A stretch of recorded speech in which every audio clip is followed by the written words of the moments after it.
Welcome to another video from Dr. Lock. On the bench is this big Honda ignition. Well, I bought all these a while back and I haven't really used them, and I thought it'd be a great chance to show you guys how to remove an ignition from a steering column.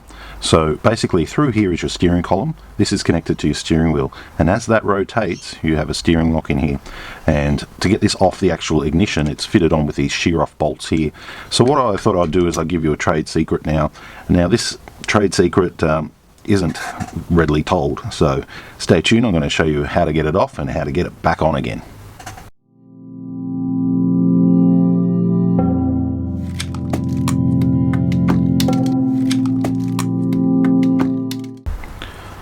Okay, so sometimes you might need to remove an ignition if the ignition is jammed, broken, or you want to change all the locks in the car.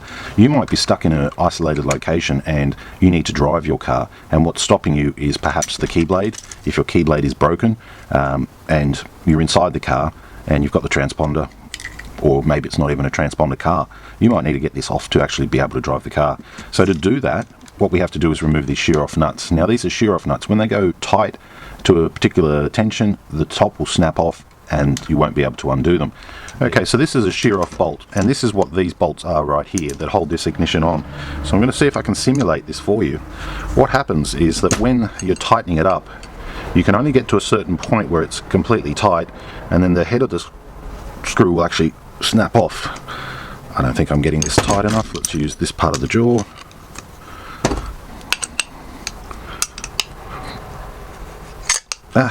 There we go, snaps off, and bang. So there's our top of the bolt. It's completely sheared off. So the way they do this is they basically carve it down to a particular thickness, and once that is once the amount of tightness is reached, that will actually shear. So that's what you're left with, and that's the same as what they use on the car ignitions. Okay. The two tools we like to use a lot for this type of job is one, a hammer. And I know what you're thinking. No, you just don't smash and smash and smash. There's a technique to it. The other one is a really sharp center punch. So the first option is here, is to get a center punch and start tapping these bolts in the anti-clockwise direction.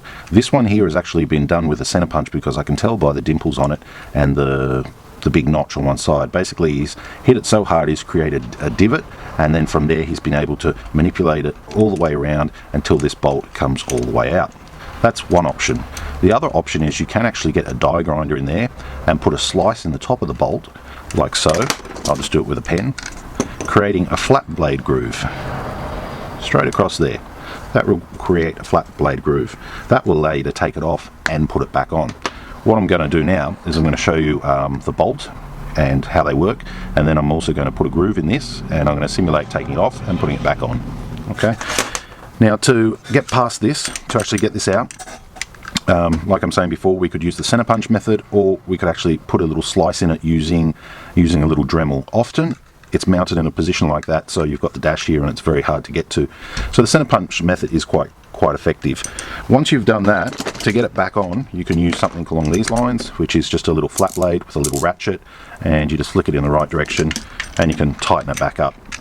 Now this leaves your car in a bit of a vulnerable position where the ignition can be removed, but because a lot of cars now use transponders, it's unlikely that people are going to be able to steal your car without having that transponder anyway. So this method is good for if you're isolated, you need to get the car moving, there's a problem with your ignition, you need to get it off, you want to swap your ignition. There's many methods of why you would need to remove an ignition. And as you can see there, by putting in that flat blade groove, I was able to retighten that and get that back in there nice and snug. And I can even go to the same torque as what was originally put back, when they originally did the shear off bolt. If you want more security, there is other methods where you don't have to put the slice into it. You can actually get certain tools like this, where you could do something on the head of this bolt. You could have it grind it down to a particular star shape if you wanted. There's ones where you can get like a 2-post. So you drill 2 holes there, and then when you put in your special tool, it would line up with those 2 posts, and then you could tighten it back up, meaning that if somebody else came along, they couldn't get it off with just a simple screwdriver. They'd actually need to have that special star tool, or they would need to go back to our original method, which is center punch and a hammer.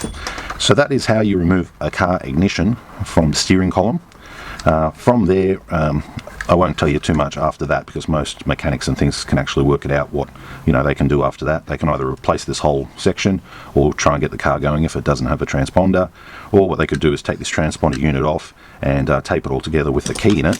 That would defeat the transponder section, and then allowing you to manipulate the car's electrics after that to get the car started. So that would be if you're in an emergency situation. I've seen a lot of people who have been stuck in the outback, and I've had calls from people with campers who are stuck, and basically sometimes the ignition does need to come off. You might have a key that's in there that doesn't turn, you can't turn it, you've got to jiggle it, and one day it just gives up on you and you're in a remote location. So this video is pretty much for those people. It's not to be used for illegal purposes, and because most cars have transponders, it's a sort of information now that it's very unlikely to be able to steal a car unless you've got the transponder chip and that. Since 1997, so we're going back 23 years, transponders have been out. So most cars have transponders, so it's not that much of a security risk, but that's the technique of how to remove one-way screws and be able to remove an ignition from the steering column for locksmith purposes only. Thanks for watching.